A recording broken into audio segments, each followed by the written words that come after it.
बिस्मिल्लाहिर्रहमानिर्रहीम। अस्सलामुअलैकुम। मैं हूँ एजाज अली और खुश आमदीद कहता हूँ आपका अपने चैनल में।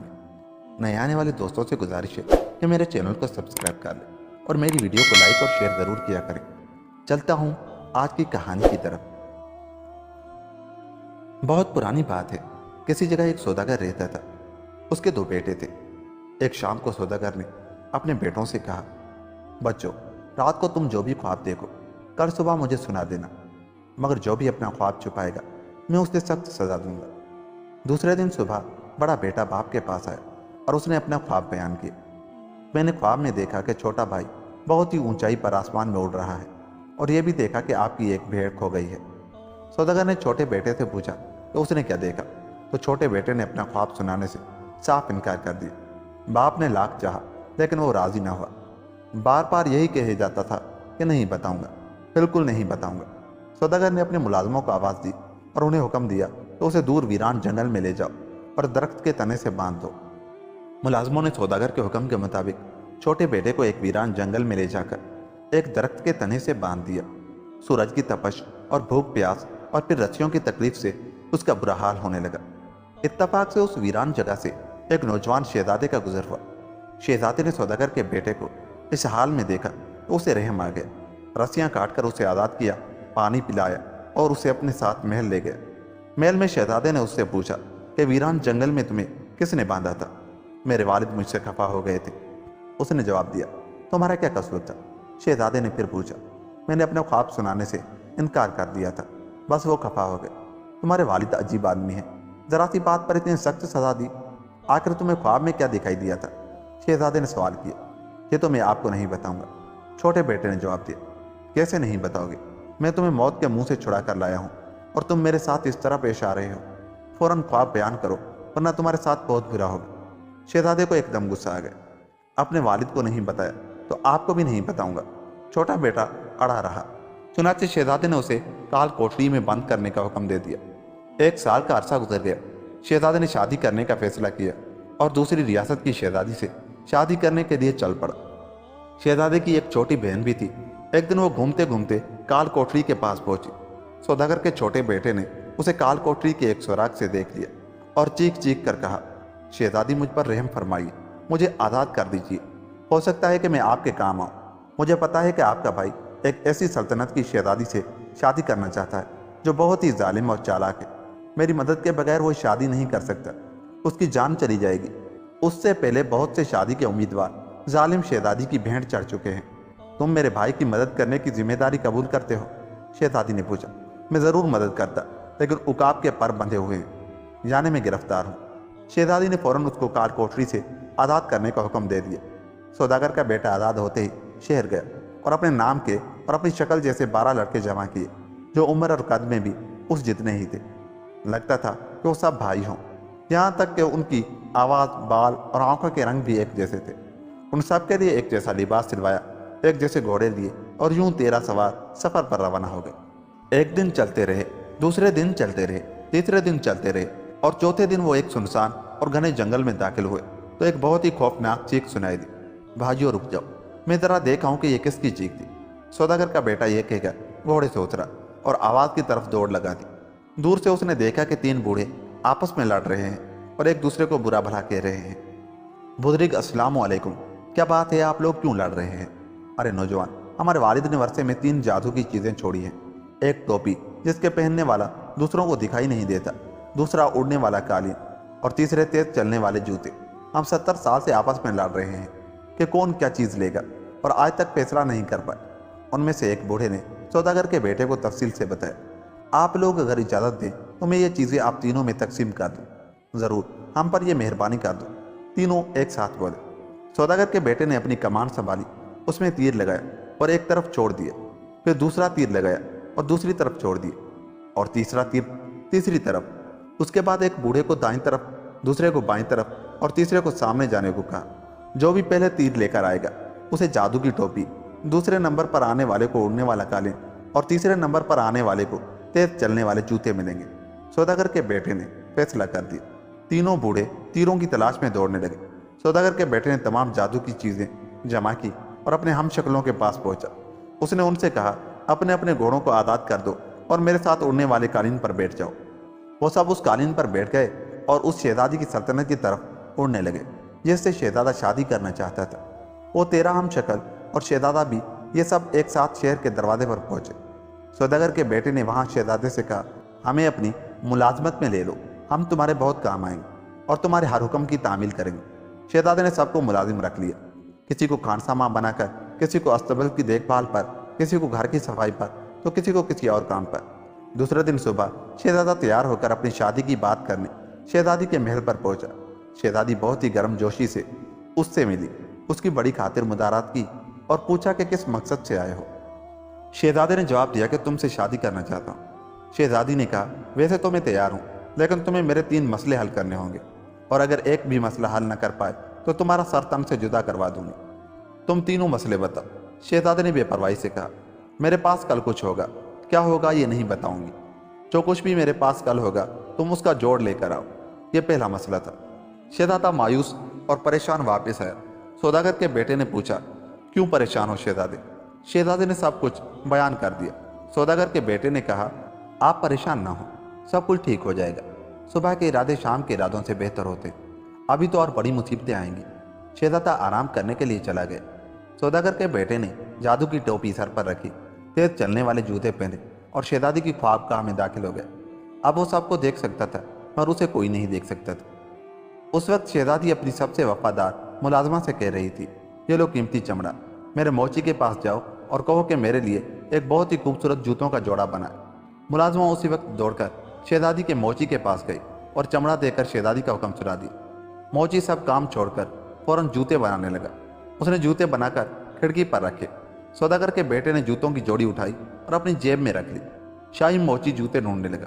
जरा सी देर में नजरों के सामने से चीज गायब थी। लाख ढूंढा मगर नहीं मिला। नाचार उसने दूसरी जोड़ी बनाई और शहजादी के महल की तरफ दौड़ा।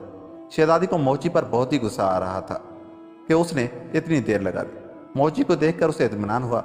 उसने जूते लिए और अपने सीने पर पिरोने का सामान निकाला और जूते पर सोने चांदी के तारों से कढ़ाई की और हीरे मोती टांके। सौदागर के बेटे ने भी दूसरा जूता निकाला और जैसा जैसा शहजादी करती जाती थी बिल्कुल वैसा ही उसने किया।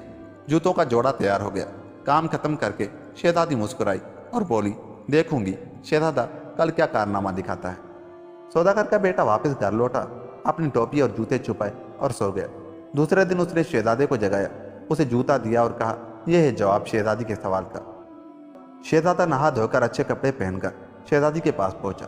महल में पहले से तमाम मेहमान जमा थे और शहजादे के आने का इंतजार कर रहे थे। जैसे ही शहजादा पहुंचा मौसीकी बजने लगी। तमाम लोग अपनी अपनी जगहों से उठ खड़े हुए।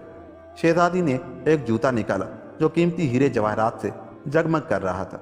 उसने जूता पाँव में पहना और मुस्कुराकर शहजादे से बोली, क्या ख्याल है आपका? बहुत ही खूबसूरत जूता है, लेकिन जोड़ी नहीं है, सिर्फ एक ही है। शहजादे ने कहा, बिल्कुल ठीक फरमाती है, बहुत ही अच्छा जूता है, लेकिन जोड़ी न होने की वजह से बेकार है। लगता है कि मुझे आपको ये जोड़ा तोहफे में देना पड़ेगा। यह कहकर वैसा ही दूसरा जूता निकाला और शहजादी को पेश किया। तमाम मेहमानों ने गर्म जोशी से तालियां बजाईं और कहा, बहुत खूब, शहजादा इस काबिल है कि शहजादी के साथ शादी कर सके। अभी ज़्यादा खुश ना हो, शहजादा मेरे एक और मसले का हल तलाश करे, तब देखा जाएगा, शहजादी ने कहा। शहजादा पहले से ज़्यादा परेशान और रंजीदा घर लौटा। सौदागर के बेटे ने मसला पूछा और शहजादे से कहा, आराम से सो जाओ, सुबह के इरादे शाम के इरादों से बेहतर होते हैं। शहजादा आराम करने चला गया। सौदागर के बेटे ने जादू की टोपी ओढ़ी, जादू के जूते पहने और शहजादी की ख्वाबगाह में पहुंच गए। शहजादी ने अपनी वफादार मुलाजमा को बुलाया और कहा कि शाही मुर्गी खाने में जाकर एक मादा बतख ले आओ। सौदागर का बेटा भी मुलाजमा के पीछे पीछे मुर्गी खाने में गया। मुलाजमा ने एक मादा बतख को पकड़ा और चल पड़ी। सौदागर के बेटे ने वैसा ही एक नर लिया और वो भी उसके साथ वापस हुआ। मुलाजमा ने बतख शहजादी को दी। शहजादी ने बतख के जिस्म से सारे पर खींचकर अलग किए और उनकी जगह उसके जिस्म पर हीरे जवाहरात जड़ दिए। सौदागर के बेटे ने भी ऐसा ही किया। दूसरे दिन शहजादी ने तमाम मेहमानों के सामने अपनी बतख को छोड़ी कि क्या तुमने मेरी पहेली बूझ ली? शहजादे ने कहा, बिल्कुल बूझ ली, और फौरन ही वैसे ही नर बतख को छोड़ा और कहा कि इसका जोड़ ये है। तमाम मेहमान खुशी और हैरत से चीख पड़े। अभी खुशी का मौका दूर है, अभी शहजादा मेरी तीसरी पहेली बूझेगा। शाम को शहजादा पहले से भी ज्यादा गमज़दा और परेशान घर लौटा। सौदागर के बेटे ने कहा कि शहजादे परेशान ना हो, जाओ और आराम करो, सुबह के फैसले शाम के फैसलों से बेहतर होते। शहजादा आराम करने चला गया। सौदागर के बेटे ने जादू की टोपी और जूते पहने और फौरन शहजादी के ख्वाबगाह में पहुंच गया। शहजादी नीले समंदर पर जाने की तैयारी कर रही थी। साथ ही साथ सौदागर का बेटा भी था। वो बग्घी में बैठी और घोड़ों को सरपट दौड़ाने लगी। सौदागर का बेटा तेज चलने वाले जूतों की मदद से उसके साथ था। शहजादी ने नीले समंदर के साहिल पर पहुंचकर समंदर दादा को चीख चीख कर पुकारा। समंदर में भूचाल सा आ गया और तेज लहरों पर बूढ़ा समंदर दादा उभरा। उसकी दाढ़ी सुनहरी और सर के बाल रू पहले थे। वो पानी में से निकलकर साहिल पर आया। मेरी प्यारी पोती, एक अरसे बाद तुम्हें देख रहा हूं। मेरे तमाम बाल उलझ गए हैं, जरा कंघी तो कर दो। यह कहकर समंदरी दादा जमीन पर उसकी गोद में सर रखकर लेट गया। शहजादी उसके सर में कंघी करने लगी। जब वो गहरी नींद सो गया तो शहजादी ने उसके सर से 3 रोज पहले बाल निकाल लिए। सौदागर के बेटे ने भी बूढ़े समंदर दादा की एक बड़ी सी लट उखाड़ ली। दादा तकलीफ से चीख पड़ा और शहजादी पर नाराज होने लगा। शहजादी ने उससे माफी मांगी और कहा कि बहुत अरसे बाद कंघी कर रही हूँ, इसलिए तकलीफ हो रही है। बूढ़ा दोबारा सो गया तो शहजादी ने उसकी दाढ़ी में से आस्था से 3 सुनहरे बाल उखाड़ ली। सौदागर के बेटे ने बड़े मियाँ की दाढ़ी ही उखाड़ ली। बड़े मियाँ तकलीफ से चीख उठे और समंदर में छलांग लगा दी। शहजादी ने कहा कि अब देखूंगी शहजादा ऐसे बाल कहाँ से लाएगा, और महल की तरफ चल पड़े। दूसरे दिन महल में तमाम मेहमान जमा थे। शहजादा भी वक्त पर पहुंच गए। शहजादी ने शहजादे को 3 सुनहरे और 3 रोज पहले बाल देखा और कहा कि कभी तुमने ऐसे बालों वाली हसीना देखी है? शहजादे ने जवाब दिया, यह कौन सी खास बात है? यह कहकर एक बड़ी सी लट सुनहरे बालों की और 1 रोज पहले बालों की शहजादी को दी और कहा, यह तोहफा मेरी तरफ से। शहजादी को एकदम गुस्सा आ गया। वो अपनी ख्वाबगाह में चली गई। उसने अपनी जादू की किताब निकाली और उसमें देखने लगी कि तमाम पहेलियां शहजादी ने खुद बूझी हैं या किसी ने उसकी मदद की है। किताब में उसने देखा कि तमाम पहेलियां बूझने में शहजादे के मुलाजिम सौदागर के बेटे ने मदद की है। वो वापस हाल में आई और कहने लगी, अपने सबसे करीबी मुलाजिम को मेरे पास भेजो। मेरे करीबी मुलाजिम तो 13 हैं, उसको भेजो जो सौदागर का बेटा है। वो सब के सब सौदागरों के बेटे हैं। अच्छा, अगर ऐसा है तो सबको यहाँ बुलवाओ, मैं तुम्हारी मदद के बगैर असल को पकड़ लूंगी। शहजादी ने हुक्म दिया। चुनाचे शहजादे के 12 हम शक्ल, हम उम्र, हम कद और हम आवाज मुलाजिम महल में आ गए। तुम में से कौन बड़ा है? शहजादी ने उनसे पूछा। मैं बड़ा हूँ। शहजादी ने महसूस किया कि इस मसले का हल आसान नहीं है। उसने हुक्म दिया कि इन सब के लिए शरबत लाओ। 11 आम गिलासों में शरबत लाया गया, मगर 12वां गिलास सोने का था। उन्हें जब शरबत पेश किया गया तो वो सब सोने के गिलास पर टूट पड़े। सब ने कहा, मैं इस गिलास से पीऊंगा। चुनाचे उनमें से कोई भी शरबत न पी सका और सारा शरबत गिर गया। शहजादी ने सोचा कि इस तरह तो वो असल मुलाजिम का पता कभी न लगा सकेगी।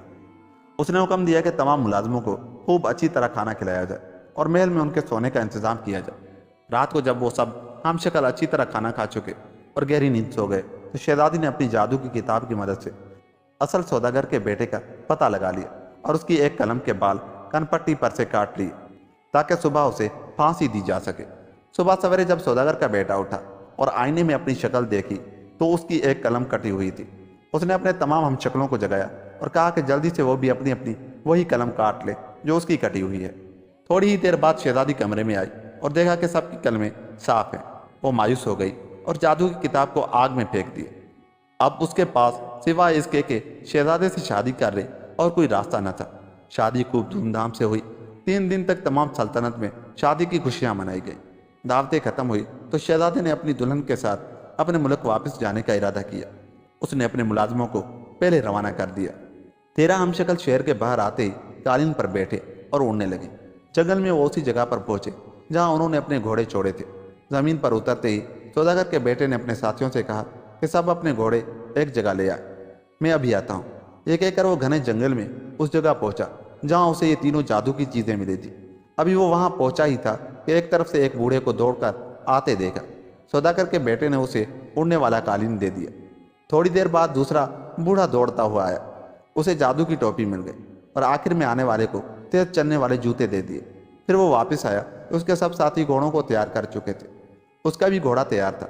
वो वापस अपने मुल्क की तरफ चल पड़े। वो सीधा शहजादी की खिदमत में हाजिर हुआ और तमाम किस्सा सुना दिया। शहजादी बहुत खुश हुई कि उसके भाई ने शादी कर दी है। शहजादी ने सौदागर के बेटे से पूछा कि इस काम का तुम्हें क्या मुआवजा दिया जाए, तो उसने जवाब दिया कि मुझे दोबारा काल कोठरी में बंद कर दिया जाए। शहजादी ने बहुत कोशिश की कि वो कुछ और मांग ले, मगर सौदागर का बेटा न माना। आखिर उसे दोबारा काल कोठरी में डाल दिया गया। कुछ अरसे बाद शहजादा अपने मुल्क पहुंचा। यहाँ शादी की खुशियां दोबारा मनाई गई। फिर शहजादे ने पूछा, कहाँ है मेरा वफादार मुलाजिम? वो सौदागर का बेटा काल कोठरी में बंद है, जवाब मिला। वो काल कोठरी में क्यों बंद है? उसे किसने काल कोठरी में बंद करने का हुक्म दिया है?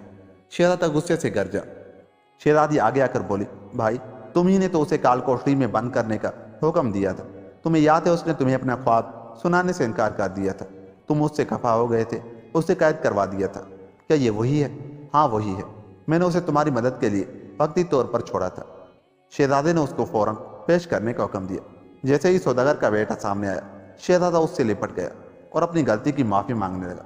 सौदागर के बेटे ने कहा कि जो कुछ मेरे साथ हुआ और जो कुछ मैंने आपके साथ किया, यही सब कुछ तो मैंने ख्वाब में देखा था, इसलिए मैंने अपना ख्वाब आपको नहीं बताया था। शहजादे ने उसे इनाम इकराम से नवाजा, उसे अपनी हुकूमत में एक बड़ा ओहदा दिया और अपने महल में ही रहने के लिए जगह दी। सौदागर के बेटे ने अपने वालिद और भाई को भी अपने पास बुलवा लिया और सब मिलकर हंसी खुशी रहने लगे। यूं ये कहानी खत्म हुई। दोस्तों, अगर आपको मेरी ये कहानी अच्छी लगी तो मेरे चैनल को सब्सक्राइब करें और मेरी वीडियोस को लाइक और शेयर ज़रूर करें।